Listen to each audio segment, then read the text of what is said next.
नमस्कार मित्रांनो, माझं नाव विकास.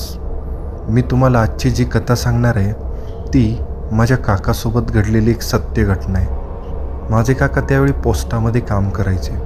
आत्ता ते रिटायर झालेत, पण ज्यावेळी ही घटना घडली त्यावेळी ते पोस्टमन म्हणून काम करत होते. तो काळ साधारण 90च्या दशकातला असावा आणि तुमच्यापैकी बऱ्याच जणांना माहीत नसेल की 90च्या दशकामध्ये तुरळक ठिकाणीच फोन असायचे. मोबाईल तर त्यावेळी नव्हतेच, त्यामुळे बऱ्याचशा प्रमाणात पत्रांचा व्यवहार चालायचा. जसं की मनी ऑर्डर, टपाल आणि तातडीचे जर निरोप द्यायचे असतील तर तारेचा वापर हा सर्रास केला जायचा.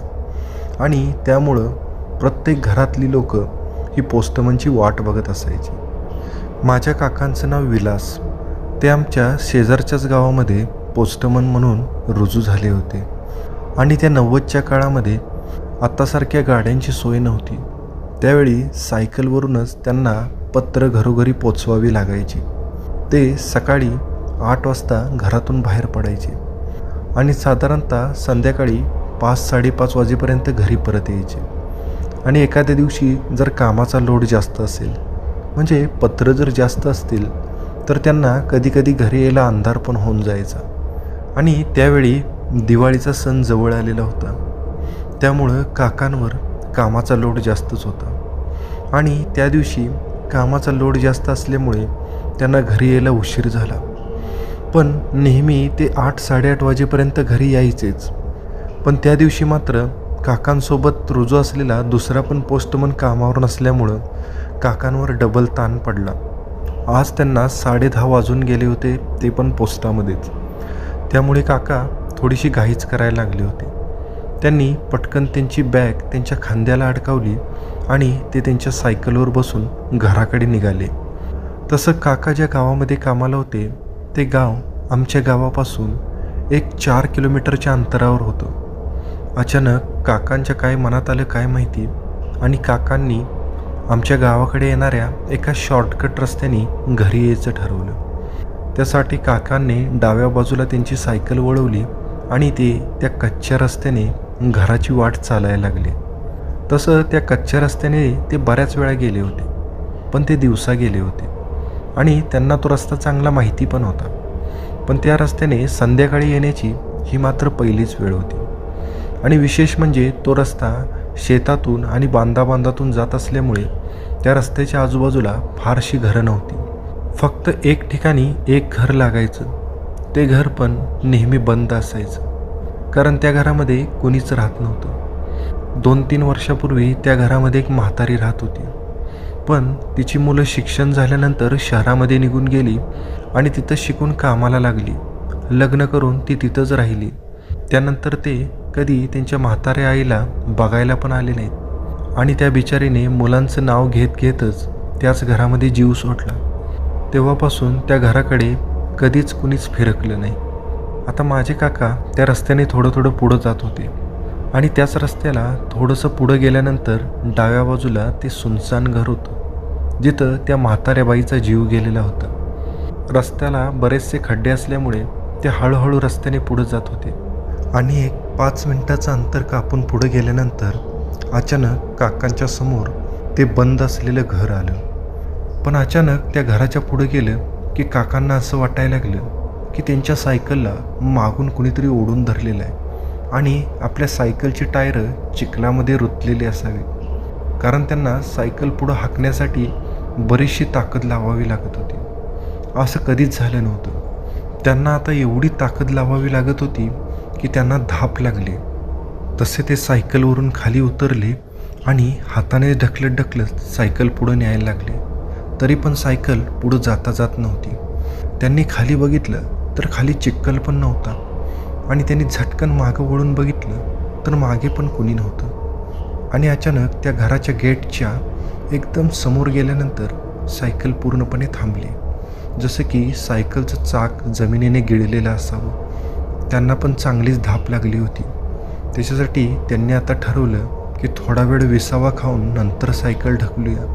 आणि त्यांनी तसंच सायकलला स्टँड लावलं आणि ते सायकलच्या बाजूला उभे राहिले. आणि असं पण त्या ठिकाणी निवांत उभे राहिल्यामुळं त्यांनी आपसुकच त्या घराकडे आपली नजर वळवली आणि अचानक त्यांच्या बाजूने गारगार वाऱ्याचे झोत व्हायला लागले आणि ते त्यांच्या बाजूने घिरट्या घालायला लागले, जसं की ती हवा त्यांच्या कानामध्ये येऊन काहीतरी सांगायचा प्रयत्न करत असावी. ते खूप विचित्र होतं आणि त्या गार हवेमुळे त्यांना जराशा प्रमाणामध्ये थंडी पण वाजायला लागली. आणि अचानक त्यांना असं जाणवलं की त्या घराच्या आतमध्ये एक दिवा लावलेला आहे, कारण त्या घराच्या खिडकीमधून त्यांना कसला तरी प्रकाश बाहेर दिसत होता. पण त्यांच्या अचानक लक्षात आलं की या घरामध्ये तर कोणीच राहत नाही. त्या घराचा सगळा इतिहास त्यांना माहीतच होता. त्यामुळे त्यांच्या मनात हा प्रश्न पडला की या घरामधून प्रकाश कसा काय येतोय. आणि त्या विचाराने त्यांना थोडीशी भीती पण वाटली. पण त्यांनी लगेच स्वतःला सावरलं. आणि तसं पण माझ्या काकांचा स्वभाव असा होता की ते स्वतःच्या कामाशी काम ठेवायचे. बाकीच्या दुसऱ्या गोष्टींमध्ये त्यांना लक्ष घालायची सवय नव्हती. आणि 1-2 मिनटं थांबल्यानंतर त्यांना आता थोडंसं बरं वाटायला लागलं. तसं त्यांनी पुन्हा त्यांची सायकल पकडली आणि ते जोरजोराने सायकल पुढं ढकलायचा प्रयत्न करायला लागले. अजून पण सायकल त्यांना खूपच जड वाटत होती, जसं काही मागं कुणीतरी बसलेलं असावं. पण त्यांना आश्चर्य या गोष्टीचं वाटत होतं की मागं तर कोणीच नाही आणि खालची जमीन पण सुक्की आहे, तरी पण सायकल एवढी जड का वाटत आहे. त्यांनी एकदा टायर तरी पंक्चर झालेले नाहीत ना म्हणून दोन्ही टायर्स पण चेक केली, पण टायर्स पण एकदम व्यवस्थित होती. तसं आता त्यांना अचानकच भीती वाटायला लागली आणि आधीच त्या ठिकाणी वाहत असलेल्या गार वाऱ्यामुळे त्यांचं शरीर आता भीतीने थडाथड उडायला लागलं आणि अचानक त्यांच्या अंगाला कापरं भरलं. त्या दिवशी पहिल्यांदाच काका खूपच घाबरले होते. काका जोरजोराने अंगातल्या ताकदीनिशी सायकल ढकलत होते, पण सायकल मात्र पुढं जायचं नावच घेत नव्हती. तेवढ्यात अचानक त्या घराचा दरवाजा कुर्र करून वाजला. तसं मात्र काकाची अवस्था खूपच बिकट झाली. ते खूपच घाबरले.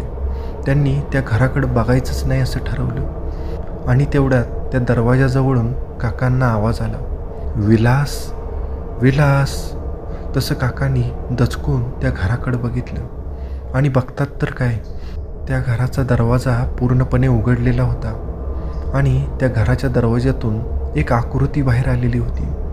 ती आकृती अंधारामध्ये एवढी स्पष्ट दिसत नव्हती, पण त्या आकृतीवरून एवढं जाणवत होतं की ती एका बाईची आकृती आहे. आणि आवाजावरून हे पण जाणवत होतं की तो एका म्हाताऱ्या बाईचा आवाज आहे. काका अजून पण त्या गेटकडे बघत नव्हते. ती बाई काकांना म्हणत होती, विलास, माझं पत्र आलंय का रे बाळा. त्या अनपेक्षित प्रश्नाने विलास काका चांगलेच घाबरले, कारण तो आवाज खूपच ओळखीचा वाटत होता. विलास काकांनी त्या म्हाताऱ्या बाईचा आवाज बराच वेळा ऐकलेला होता आणि आत्ता जो आवाज येत होता तो पण त्याच बाईचा होता. भीतीने त्यांची गाळण उडाली. त्यांचे पाय लटलट कापायला लागले. अंगातलं होतं नव्हतं तेवढं त्राण गेलं, तरी पण ते आपल्या ताकदीने आपली सायकल पुढं रेमटायचा प्रयत्न करत होते. ते मागं बघायचं टाळत होते. तेवढ्यात अचानक काहीतरी गार वस्तू त्यांच्या खांद्याला लागली. काकांनी ते काय आहे बघण्यासाठी आपल्या खांद्यावर हात ठेवला, तर तो कुणाचा तरी हात होता, एकदम थंडगार बर्फासारखा. असा मानवी शरीराचा स्पर्श काकांना आयुष्यामध्ये पहिल्यांदाच झालेला होता आणि त्या स्पर्शासरशी काकांच्या अंगातून भीतीची एक लहर गेली आणि त्यांना कळलं की आपल्या मागं म्हणजे आपल्या सायकलच्या कॅरेजवर कुणीतरी आहे. विलास काकांचं मागं बघायचं पण धाडस होत नव्हतं. त्यांनी धाडकन त्या सायकलचा हँडल सोडून दिला आणि त्यांनी रस्त्याच्या एका बाजूला उडी टाकली. पण आश्चर्य काय झालं मित्रांनो, त्यांनी उडी टाकली तरी सायकल मात्र उभीच होती. जणू काही सायकलवर कुणीतरी बसलेलं असावं. आणि त्यांनी घाबरत घाबरत आपली नजर सायकलकडे वळवली. सायकलकडे बघून त्यांचे डोळेच विस्फारले, कारण सायकलच्या मागच्या कॅरेजवर तीच म्हातारी बाई बसलेली होती, जी 2 वर्षापूर्वी त्याच घरामध्ये मरण पावलेली होती. तिचे केस विस्कटलेले होते. चेहरा एकदम पांढरा शुभ्र होता आणि ते विस्कटलेले केस तिच्या चेहऱ्यावर आलेले होते. त्यामुळे तिचा चेहरा काही विलास काकांना स्पष्ट दिसत नव्हता. रात्र जरी असली तरी आकाशामध्ये चांगलं चांदणं होतं आणि त्या चांदण्या प्रकाशामध्ये विलास काकांना ती समोर एकदम स्पष्ट दिसत होती. तिचा आवाज एकदम कापरा झालेला होता. ती पुन्हा एकदा विलास काकांना म्हणाली, "विलास, माझ्या मुलांनी मला पत्र पाठवलं नाही का रे?" काका तसेच रस्त्यावर पडलेले होते.